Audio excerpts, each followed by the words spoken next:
सो hey everybody, कैसे हो आप सब। एंड ये हमारा नया चैनल है। बेसिकली अब भी हम हेल गार्डन पे फोकस करने वाले हैं, नोवेल्स के ऊपर। और यहाँ पे डोंगवा सीरीज एक्सप्लेन की जाएंगी। और ये रेनिगेड इमोर्टल का एपिसोड नंबर 150। इसके सीन की शुरुआत भी वांगलिन से ही होती है। सामने ली युआन और गी होंग की फाइट को देख रहा था। यहाँ गी होंग होती है वो लाल कपड़ों वाली लड़की। वांगलिन सोचता है मैं तो यहाँ पे 18 प्लम फॉर्मेशन के लिए आया हूँ, लेकिन अब मुझे इन लोगों के इरादे सही नहीं लग रहे हैं। स्पेशली ये माउंटेन रेंज बहुत अजीब है। और जैसा कि हम जानते हैं कि वांगलिन को किसी भी तरह की नॉनसेंस पसंद नहीं है, वो सीधा हमला कर देता है उन दोनों के ऊपर। जैसे उस लड़की गी होंग को यहाँ से भागने का मौका मिल जाता है। फिर जो ली हुआन था वो वांगलिन से पूछता है, बदशु आप क्या कर रहे हो? मुझे बस आपकी उस टेक्निक की हेल्प चाहिए थी जो कि समय को रोक सकती है। बस ये बोलते बोलते भी दोनों एक दूसरे से लड़ते रहते हैं। वांगलिन कहता है टाइम को स्टॉप करने वाला स्पेल तो ये ले। वो सीधा रिलीज करता है उस टेक्निक को, जैसे समय अपनी जगह पे थम जाता है। फिर जब सब कुछ अपनी जगह पे फ्रीज हो चुका था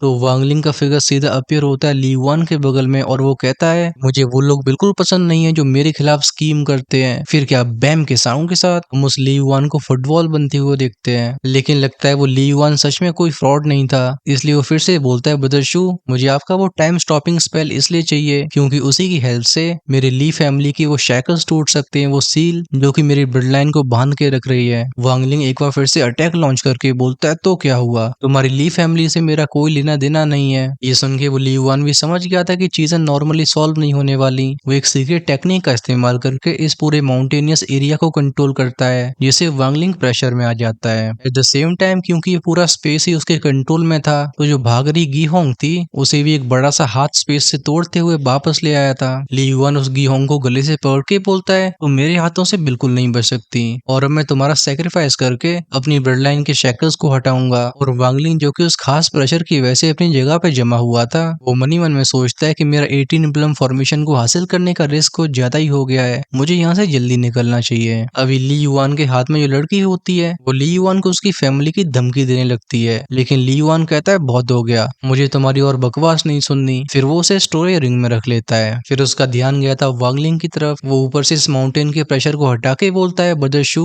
मुझे सच में आपकी हेल्प चाहिए, मैं नहीं चाहता था कि आपको ये बुरा सीन देखने को मिले। फिर वो ली युआन कहता है, आप बस मेरी थोड़ी सी बात सुनिए। एक्चुअली मैं बहुत समय पहले मेरी ली फैमिली रिस्ट्रिक्शंस यानी कि फॉर्मेशंस के लिए जानी जाती थी, लेकिन कुछ हजार साल पहले हमारे एंसेस्टर्स के दिमागों में वो ancient celestial slave seal plant करी गई, जैसे हम कभी भी बहुत हायर कल्टीवेशन में ब्रेक थ्रू न कर पाए। उसी समय से हमारी ली फैमिली की सारी किस्मत फूट गई। उसके बाद आने वाली जनरेशंस चाहे कितनी भी टैलेंटेड रही हो, लेकिन जैसे ही वो असेंडेंट स्टेज में पहुंचा करते थे ये अपनी जान को गवा देते हैं। और वैसे भी बाकियों के मुकाबले हमारे ली क्लैन की लाइफ्स बस 30% रह गई थी। इस तरीके से एक के बाद एक जनरेशन अपनी जान गवाती रही। फिर हमारे एंसेस्टर्स ने मिलकर डिसीजन लिया कि हम अपने आप को सेक्रीफाइस करके सील ब्रेकिंग सोर्ड को फोर्ज करेंगे यानी कि बनाएंगे, और इसके लिए हमारे हजारों मेंबर्स ने बलिदान दे दिया। और जैसा कि मैं आपको बता चुका हूँ कि इसके पीछे जी फैमिली का हाथ है, हम उनकी वजह से ही फेल होते आ रहे हैं। अब हमारी ली फैमिली में बस मेरी सिस्टर, मेरी मदर और मैं रह गया हूँ, और जब तक सेलेस्टियल रियम फिर से ओपन होंगे मैं तब तक सरवाइव नहीं कर सकता, इसलिए ब्रदरशू मुझे आपकी हेल्प चाहिए। ली युआन आंसू बहाते हुए कहता है कि मेरे मरने के साथ ली क्लैन की ब्लड लाइन भी हमेशा हमेशा के लिए समाप्त हो जाएगी। वांगलिंग इस ली युआन को बहुत ध्यान से देख रहा था और उसे ऐसा लगता है कि झूठ नहीं बोल रहा है। इस लड़के ने जो भी किया वो अपनी फैमिली को बचाने के लिए था।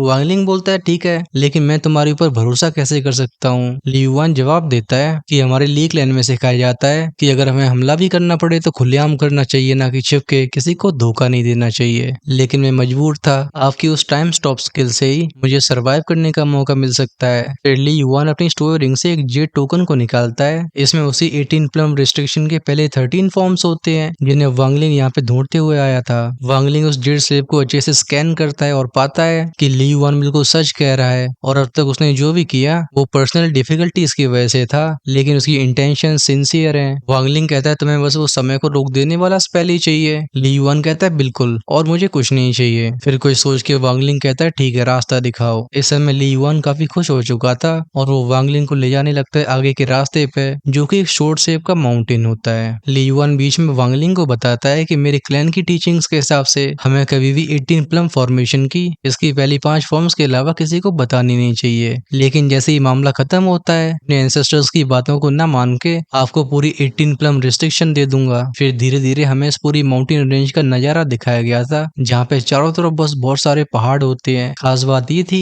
कि इन पहाड़ों की शेप होती है सोर्ड जैसी, जैसे एंशिएंट टाइम में कोलोसल जाइंट्स इनका इस्तेमाल करते हो। ये दोनों सबसे ऊंचे सोर्ड माउंटेन के सामने पहुंच जाते हैं। ली युआन ने जैसे ही आगे इशारा किया था, माउंटेन में से निकलती हैं बहुत सारी सीढ़ियां, जो कि इनके सामने एक स्टेयरकेस को बना लेती हैं, जो आसमान में फ्लोट कर रही थी। वांगलिंग ये देख के कहता है, तुम्हारी पीक असेंडेंट की स्ट्रेंथ के साथ तुमने जब इस इलाके की पावर का इस्तेमाल करके मुझे सप्रेस करने की कोशिश की थी, तब मैं समझ नहीं पाया था, लेकिन अब मैं समझ चुका हूँ। तुम्हारी पावर का जो सोर्स है वही सेम सोर्स पावर इस माउंटेन रेंज में भी मौजूद है, इसलिए तुम नेचुरली इनका इस्तेमाल कर सकते हो। ली युआन बोलता है, ब्रदर शू, आपने बिल्कुल सही कहा। आप जिस माउंटेन रेंज को देख रहे हो उसे एंशिएंट एनाइलेशन रिस्ट्रिक्शन से बनाया गया था, जो कि 4 ग्रेट एंशिएंट रिस्ट्रिक्शंस में से एक है। लेकिन इस एरा में इस रिस्ट्रिक्शन को मेरी ली फैमिली के अलावा कोई और कंट्रोल नहीं कर सकता। दोनों इन सीढ़ियों से होते हुए जाने लगते हैं उस सोर्ड माउंटेन की तरफ, जो सबसे ऊंचा था। रास्ते में वांगलिंग को रियलाइज होता है कि रिस्ट्रिक्शन इसका लेवल हेवन अर्थ मिस्ट्री और येलो ग्रेड को भी सरपास करता है। ये सुन के ली युआन कहता है, बिल्कुल सही कहा।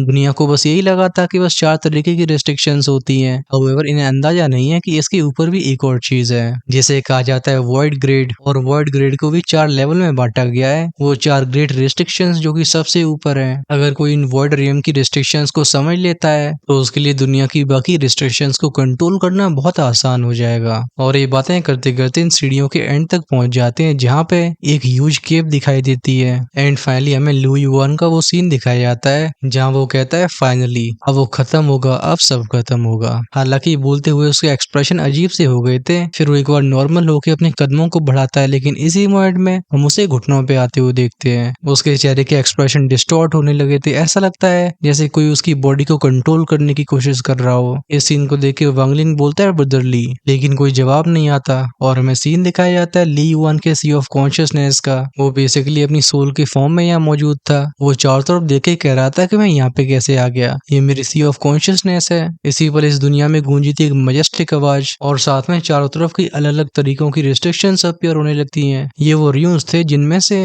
मिस्टीरियस पैटर्न से बनी हुई चेन्स बाहर निकलती हैं, जो कि ली युआन को बांधने लगती हैं। फिर उसकी कॉन्शियसनेस के समुद्र में से एक काले रंग की मिस्ट निकलने लगी थी, जो कि आसमान में जाके इकट्ठी होती है। और उसी में से आ रही होती है वो टेरिफाइंग आवाज, जो कहती है कि ये सब मेरा कारनामा है, तुम बस मेरे पॉन हो, यानी कि मेरे प्यादे। इसने एक बहुत बड़े हाथ का फॉर्म ले लिया था, जो कि ली युआन को डराने की कोशिश करता है। उस ह्यूज हैंड से टकरा के ली युआन नीचे चला गया था। वो अपने सर को उठा के कहता है, तुमने मेरी सी ऑफ कॉन्शियसनेस में एंटर कैसे किया? इसका रिप्लाई आया था कि एंटर किया? नहीं, मैं तो शुरुआत से यहीं पे हूँ, मैं तुम्हारी ब्लड लाइन का हिस्सा हूँ। वो हंस के आगे बोलता है, तुम में से जब भी कोई असेंडेंट रियल में पहुंचता है, मैं तब तब अवेकन होता हूँ। बेसिकली अब तक इसने एक काले रंग के फिगर का फॉर्म ले लिया था, जिसकी आंखें पीली होती हैं, और ये होती है सेलेस्टियल सर्वेंट की सोल। इसे देख के ली युआन कहता है, असेंडेंट रियल। फिर उसे याद आता है कि अब तक की जनरेशन में बस उसके एंसेस्टर और वही असेंडेंट रियम तक पहुंच पाए थे। ये सुन के वो ब्लैक मिस्टीरियस फिगर कहता है, बहुत चालाक हो। हाँ, तुमने सही समझा, तुम्हारा एंसेस्टर ली जिंगलैन, वो अपनी आखिरी पलों तक कभी समझ नहीं पाया कि मैंने उसे पोजेस कर रखा था, और उसके सारे एक्शंस मेरे कंट्रोल में थे। हालांकि तुम मुझसे थोड़े से स्ट्रॉन्ग हो। ये सुन के ली युआन बौखला जाता है। वो कहता है, ये सब तुम्हारी वजह से हुआ है। ली युआन को झटपटाते हुए देख के वो बंदा मुस्कुराने लगा था। और फिर हमें दिखाया जाता है फ्लैशबैक, जो कि 10,000 साल पुराना था। ये सीन होता है एक बहुत बड़े हॉल का, जिसमें हम काफी ज्यादा बड़ी मूर्ति को देख सकते हैं। के सामने वही ली जिंगलैन खड़ा होता है, ली युआन का एंसेस्टर। फिर जो हमें ब्लैक रोड में दिखाया जाता है वो था जी फैमिली का एंसेस्टर। हमारा फोकस ली क्लैन के एंसेस्टर ली जिंगलैन पे जाता है, जो कि एक सोर्ड को आसमान में उठा के कहता है, मैं आज इस सोर्ड के साथ मैं अपने क्लैन के ऊपर लगने वाले श्राप को तोड़ दूंगा। इतना कह के वो अपनी तलवार को उस मूर्ति के ऊपर स्मैश कर देता है, जिससे सोर्ड का ह्यूज इल्यूजरी फॉर्म टूट गया था। लेकिन उस मोमेंट में हमें मालूम पड़ता है कि ली जिंगलैन को खुद नहीं पता था कि वो किसी की पोजेशन में है, यानी कि वो कंट्रोल हो चुका है। हमारा फोकस जाता है उस गी यनफेंग के ऊपर, जो कि गी फैमिली का एंसेस्टर था। वो बाव करके बोलता है कि मैं अपने एक डिसेंडेंट को लेके आया हूँ, जिसकी ब्लड लाइन बहुत प्योर है, और अगर इसकी हेल्प से अगर मैं इमोर्टल लॉर्ड को जगा सकता हूँ तो ये मेरे लिए ऑनर की बात होगी। एक बार फिर से ली जिंगलैन, जो कि कंट्रोल हो चुका था, वो अपनी सोर्ड पे उंगलियों को सहलाते हुए कहता है, ठीक है, अब सब कुछ तैयार है। बेसिकली वो पूरा षड्यंत्र यहीं से शुरू हुआ था। फिर से मंजर वापस लौटता है और हम देखते हैं सी ऑफ कॉन्शियसनेस में कैद हो चुके ली युआन को। ली युआन गुर्रा के बोलता है, मेरी फैमिली की वो सोर्ड, वो तो हमारी ब्लड लाइन की सील को तोड़ने के लिए थी। इसका उस ब्लैक फिगर से जवाब आया था कि सील को उठाने के लिए फूल। जब से तुम्हारा वो एंसेस्टर उस सोर्ड को वापस लाया था, वो तब से ही मेरा पपेट बन चुका था। और जिस सोर्ड के ऊपर तुम उम्मीदें लगा के बैठे हो वो मेरे मास्टर की सेलेशियल सोल को नरिश करने के लिए बनाई गई है। चाहे तुम हो या फिर तुम्हारा एंसेस्टर ली जिंगलैन, ये सब मेरे पॉन्स थे यानी कि प्यादे थे। और तुम लोग शुरुआत से वही करते आ रहे हो जो रास्ता मैंने दिखाया, तुम ही मुझे यहाँ पे लेके आए हो। हालांकि 10,000 साल पहले मैं सफल होते होते रह गया था, लेकिन इस बार वो शुमो यानी कि वांगलिन की हेल्प से मुझे सक्सेसफुल होने से कोई नहीं रोक सकता। ये कह के वो ब्लैक रोड फिगर उसकी बॉडी को कंट्रोल करने लगता है। वहीं पे ली वन जो कि अपनी सी ऑफ कॉन्शियसनेस में कैद हो चुका था, वो खुद पे हंसते हुए कहता है तो ये सब इसका प्लान था। फिर वो वांगलिन से माफी मांगता है कि ब्रदर शू मुझे माफ कर देना। बेसिकली अभी वांगलिन शुमो की आइडेंटिटी में होता है, यहाँ कोई भी उसके रियल नाम को जानता नहीं था। एक बार फिर से सीन बाहर का दिखा गया था जहाँ पे वांगलिन उस ली युआन से कहता है ब्रदर ली क्या हो गया, तुम इस तरीके से अचानक से रुक कैसे गए हो। इसी पर हमारा ध्यान जाता है उसकी सोर्ड स्पिरिट के ऊपर जो डरते हुए कहता है मास्टर मास्टर मुझे यहाँ पे कुछ गलत हो रहा है। जब से हम इस गुफा के सामने अपियर हुए ऐसा लग रहा है जैसे हम किसी के ट्रैप में फंस चुके हों। फिर से फोकस गया था ली युआन के ऊपर, लेकिन अभी नकली ली युआन होता है जैसे वो सोल सर्वेंट कंट्रोल कर रहा था। वो फिर से खड़ी होके बोलता है ब्रदर शू चलो अंदर चलते हैं। ये कह के दोनों उस केव के अंदर जाने लगते हैं। हाउएवर इस समय वांगलिन को शक हो चुका था। वांगलिन मन ही मन में सोचता है कि अभी अभी एक सेकंड के लिए क्या हुआ, ये मेरा इल्यूजन था। एंड फाइनली दोनों पहुंच जाते हैं उसी हॉल में जो कि हमने जस्ट फ्लैशबैक में देखा होता है। वांगलिन उस बड़ी सी मूर्ति को बहुत ध्यान से देखने लगा था। जब उसकी नजरें मूर्ति के चेहरे पे जाती हैं तो अचानक से उसके दिमाग में एक सीन अपीयर होता है। यहाँ पे हजारों कल्टिवेटर्स आसमान में फ्लोट कर रहे थे। ऐसा लग रहा था जैसे टेरिफाइंग बैटल चल रही हो। ऊपर से बहुत सारे मीटियोर्स नीचे गिरते हैं जो कि इन कल्टिवेटर्स को स्मैश करने लगते हैं। और ऐसी तबाही के बीच में हमारा ध्यान जाता है इनके लीडर के ऊपर। एक सोर्ड कल्टिवेटर होता है और इसका नाम होता है गु जियुआन, एक सेलेशियल जनरल। वांगलिन तुरंत ही इसे पहचान लेता है क्योंकि हॉल के सेंटर में इसी की वो ह्यूज स्टैचू थी। फिर आगे हम इस गु जियुआन की सोर्ड स्ट्राइक्स को देखते हैं जो कि आसमान के मीटियोर्स को डिस्ट्रॉय करने लगती है। हाउएवर ये लंबे समय तक नहीं चलता। एक कोलोसल गोल्डन हैंड बिल्कुल हेवन की तरह इन सबको जमीन पे प्रेस कर देता है। होता है बहुत बड़ा एक्सप्लोजन, गूंजती है बूम की sound. Eight the same time वो गु जियुआन भी सीवियरली इंजर्ड हो गया था। फिर लास्ट में हमें उस गु जियुआन का सीन दिखाया जाता है जो कि एक क्लिफ के बिल्कुल किनारे पे बैठा हुआ था। इस समय उसकी त्वचा पे कई क्रैक्स आ चुके थे, जैसे वो इतना ज्यादा एग्जॉस्ट हो चुका हो कि अभी शरीर उसका साथ नहीं दे रहा। उसके चेहरे पे रिग्रेटफुल एक्सप्रेशंस होते हैं। वो गु जियुआन सामने के पहाड़ों की तरफ देख के बोलता है हालांकि मैं मर जाऊंगा लेकिन मेरी सोल कभी नहीं मरेगी। इसी समय सामने के पहाड़ में से एक आवाज आई थी कि नो नो। वांगलिंग जो कि इस पास के सीन को देख रहा था वो खुद सोचता है कि ये क्या है, ये पुकारने वाला कौन है। हम एक बार फिर से फ्लैशबैक से बाहर आते हैं। इस समय ली युआन जो कि ऑलरेडी पोजेस हो चुका था वो पहुंच चुका होता है उस बड़ी सी मूर्ति के सामने। वो तुरंत ही प्रिंसेस गीहोंग को जमीन पे बाहर निकालता है। वो गीहोंग चिल्लाने की कोशिश करती है कि नहीं नहीं, लेकिन तभी ली युआन की तलवार घूमती है और वो गीहोंग सेक्रीफाइस हो जाती है। उसकी सोल को ली युआन ने कैप्चर कर लिया था। साथ में उस प्रिंसेस गीहोंग का जो ब्लड होता है हम उसे अपने आप ही उस स्टैचू के ऊपर चढ़ते हुए देखते हैं। वो धीरे धीरे करके उसकी आंखों तक पहुंचता है। ऐसा लग रहा था जैसे मूर्ति रो रही हो। फिर वो ली युआन उस प्रिंसेस की सोल का फाइनल सेक्रीफाइस करता है। जैसे ही उसने सोल को छोड़ा था वो सोल सीधा उस मूर्ति में समाने लगती है। तुरंत ही स्टैचू में बहुत सारे क्रैक्स फैल गए थे। इसी समय वो ली युआन पीछे चिल्लाता है कि ब्रदर म्यू मेरी हेल्प करिए, लेकिन तब तक वांगलिंग ऑलरेडी अपनी सोर्ड स्पिरिट को लॉन्च कर चुका था जैसे वो इस जगह की तहकीकात कर सके। बेसिकली वांगलिंग का जो सोर्ड स्पिरिट होता है उसका नाम होता है शू लुग्यो। शू लुग्यो काफी जल्दी वांगलिंग को बता देता है कि मास्टर वो सोर्ड एक्चुअली में स्टैचू के अंदर है, क्योंकि इस पूरे प्रोसेस को हैंडल करना ली युआन के लिए भी आसान नहीं हो रहा था। वो फिर से कहता है ब्रदर शू मेरी हेल्प करो जल्दी से। हम बिना हेजिटेशन के वांगलिन को आसमान में अपीयर होते हुए देखते हैं। ये देख के उस फेक ली युआन को ऐसा लगता है कि वो सच में उसकी हेल्प करने वाला है। उसके चेहरे पे आती इविल स्माइल। हाउएवर अगली पल उसके चेहरे के सारे एक्सप्रेशंस चेंज हो जाते हैं, क्योंकि वांगलिन समय को रोकने वाली उस टेक्निक का तो इस्तेमाल नहीं करता बल्कि अपनी सोर्ड को बुलाता है। फिर बैम के साउंड साथ एक अटैक टकरा गया था उस स्टैचू से, जिससे काफी बड़ा एक्सप्लोजन हुआ था और उस स्टैचू के परगच्छे उड़ जाते हैं। जब धूल मिट्टी साफ होती है तो हमें उस स्टैचू की जगह पे एक बहुत बड़ी सोर्ड दिखाई दी थी। इस सोर्ड को देख के वांगली की सोर्ड स्पिरिट शू लुगी और बोलती है डैम इट, ये सोर्ड पहले से इतनी ज्यादा डैमेज हो चुकी है लेकिन तब भी स्टैचू को खड़ा करके रख पा रही थी। हमारा फोकस फेक ली युआन के ऊपर गया था जो कि अपने हाथ से एक एनर्जी को सोर्ड की तरफ भेजता है और वांगलिन से कहता है शूमो मैंने तुमसे ऑलरेडी प्रॉमिस किया था कि मैं तुम्हें ट्रेजर्स और 18 प्लम रिस्ट्रिक्शंस दूंगा, लेकिन तब भी तुमने अपने शब्दों को क्यों तोड़ा। वांगलिन कहता है नहीं मैंने कुछ नहीं तोड़ा, मैंने ये प्रॉमिस ली युआन को किया था ना कि तुम्हें। इतना कह के वांगलिन यहाँ से 9 तो 11 होने लगता है। जब उस फेक ली युआन को लगता है कि उसका भांडा फूट चुका था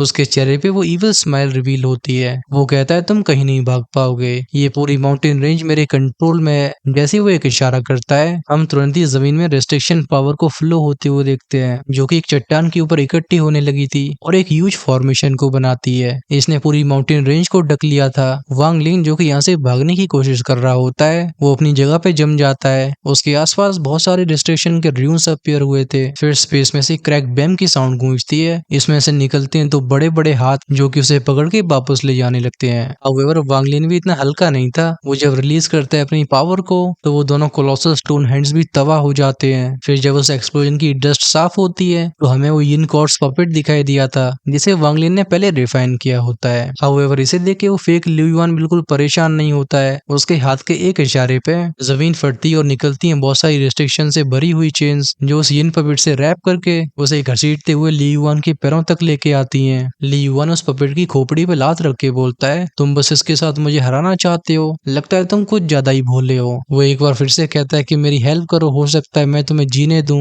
लेकिन वांग लिंग धमकियों से कब से दबने लगा। तुरंत ही अपनी सोर्ड को निकाल के उस फेक लिu युआन के ऊपर हमला कर देता है। हमें एक तेज बूम की साउंड सुनाई दी थी। फिर जब सामने से सीन क्लियर हुआ था, तो मालूम पड़ता है कि वांग लिंग की सोर्ड एक्चुअली में उस फेक लिu युआन को टच नहीं कर पाई है। उसके सामने एक और चीज अपीयर हो गई थी। ये बेसिकली वो अनाइलेशन रिस्ट्रिक्शन की पावर होती है। वांग लिंग कुछ कदम पीछे लेके सोचता है, तो लगता है कुछ समय पहले लिu युआन के एक्शंस इसके प्लान के हिसाब से ही होंगे। ये मुझे यहाँ पे क्यों लेके आया है? अगर इसका गोल अपने मास्टर को बस रिवाइव करने का होता, तो ये खुद ही कर सकता था, तो फिर क्यों? फोकस फिर से फेक लिu युआन के ऊपर गया था, जो कहता है, लगता है मैंने तुम्हें सच में अंडर एस्टिमेट किया। तो चलो आज तुम विटनेस करोगे 18 प्लम रिस्ट्रिक्शन की असली पावर। ये कह के उसके हाथ में एनर्जी कंडेंस होने लगी थी, जो कि बना लेती एक प्लम को। उस फेक लिu युआन ने जैसे इस प्लम को रिलीज किया था, हम तुरंत ही जमीन से एक पौधे को निकलते हुए देखते हैं। ये बेसिकली 18 प्लम रिस्ट्रिक्शन की पहली फॉर्म होती है। इस पेड़ का ऑरा काफी टेरिफाइंग था। फिर शव शव की आवाजों के साथ जमीन से